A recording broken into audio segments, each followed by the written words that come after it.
പ്രതിദിനം ഏകദേശം 360 സർവീസുകളാണ് air India എക്സ്പ്രസിനുള്ളത്. അതിൽ വലിയൊരു വിമാന സർവീസുകളും പ്രതിദിനം സർവീസ് നടത്തുന്നുണ്ട്.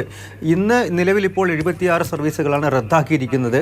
അതുമാത്രമല്ല, ഈ നടപടികളുടെ ഭാഗമായി തന്നെ ഈ നിയമങ്ങൾ ലംഘിച്ചു എന്നുള്ള കാര്യം ചൂണ്ടിക്കാട്ടി 25 ജീവനക്കാർക്ക്, ഇന്നലെ ജോലിക്ക് എത്താതിരുന്ന ജീവനക്കാരാണ്, അവരെ എല്ലാവരും തന്നെ പിരിച്ചുവിട്ടിരിക്കുന്നു. നോട്ടീസ് നൽകിയിട്ട് പ്രധാനമായിട്ടും ചൂണ്ടിക്കാണിക്കുന്ന കാര്യം വിമാനം സർവീസ് റദ്ദാക്കണം അല്ലെങ്കിൽ സർവീസ് തടസ്സപ്പെടണം എന്നുള്ള കാര്യം മുൻകൂട്ടി അത് തീരുമാനിച്ച് അതിനുവേണ്ടി തന്നെ അവർ ലീവ് എടുത്തു എന്നുള്ള കാര്യമാണ് പ്രതിഷേധത്തിൻ്റെ ഭാഗമായിട്ട്. അതുകൊണ്ടാണ് 25 ജീവനക്കാരെയും പിരിച്ചുവിട്ടിരിക്കുന്നത്. അതിൽ കേരള സെക്ടറിൽ ജോലി ചെയ്യുന്ന 6ഓളം ജീവനക്കാരുണ്ട് എന്നുള്ളൊരു റിപ്പോർട്ട് കൂടിയാണ് നിലവിലുള്ളത്. മാത്രമല്ല, ഈ സർവീസ് പുനഃക്രമീകരിക്കുന്നതിൻ്റെ ഭാഗമായിട്ട് മെയ് 13 വരെയുള്ള വിമാനങ്ങൾ, അതിൽ പല സർവീസുകളും റദ്ദാക്കപ്പെടും, പലതും പുനഃക്രമീകരിക്കും, ചിലതെല്ലാം അതിൻ്റെ ഷെഡ്യൂളിലെല്ലാം തന്നെ മാറ്റം ഉണ്ടാകും എന്നുള്ള കാര്യമാണ് ഇപ്പോൾ എയർ ഇന്ത്യ എക്സ്പ്രസ് ഔദ്യോഗികമായി തന്നെ അറിയിച്ചിരിക്കുന്നത്. മറ്റ് സർവീസുകളെല്ലാം തന്നെ ഇപ്പോൾ ദിവസവും പ്രതിദിനം ഡൽഹിയിൽ നിന്നും കൊച്ചിയിലേക്ക് 4 മണിക്കൂർ എയർ ഇന്ത്യ എക്സ്പ്രസിൻ്റെ സർവീസ് ഉണ്ട്.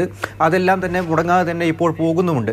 പക്ഷേ മറ്റ് ഏകദേശം 90ഓളം തന്നെ സർവീസുകളാണ് പ്രതിദിനവും തടസ്സപ്പെടുന്നത്. മറ്റ് സർവീസുകൾക്ക് ഇതുവരെയും പ്രശ്നമില്ല എന്നുള്ള കാര്യം കൂടി അധികൃതർ അറിയിച്ചിട്ടുണ്ട്. വിമാന കമ്പനികളുടെ ഭാഗമായിട്ട് അവർ തന്നെ അറിയിച്ചിട്ടുണ്ട്. പ്രധാനമായിട്ടും ഈ ജീവനക്കാർ ഏകദേശം 300ഓളം തന്നെ ജീവനക്കാരാണ് ഇപ്പോഴും സിക്ക് ലീവ് എടുത്ത് അവധിയിൽ തന്നെ തുടരുന്നത്. ഇവരെ എല്ലാവരും ഒത്തുകൂടി ചർച്ച ചെയ്ത് പരിഹരിക്കാനായിട്ടൊരു ടൗൺ ഹാൾ മീറ്റിംഗ് നിലവിൽ എയർ ഇന്ത്യ എക്സ്പ്രസ് MD വിളിച്ചിരിക്കുന്നു. അതായത് എല്ലാ ജീവനക്കാരെയും ഒരുമിച്ച് വിളിച്ചു ചേർത്ത് ഇതൊരു ചർച്ച ചെയ്ത് എളുപ്പത്തിൽ തന്നെ പരിഹരിച്ച് പിന്നീട് പൂർണ്ണതോതിൽ സർവീസ് ആരംഭിക്കുക എന്നുള്ളൊരു നടപടി തന്നെയാണ് അധികൃതരുടെ മുന്നിലുള്ളത്, കമ്പനി ഉടമകളുടെ മുന്നിലുള്ളത്.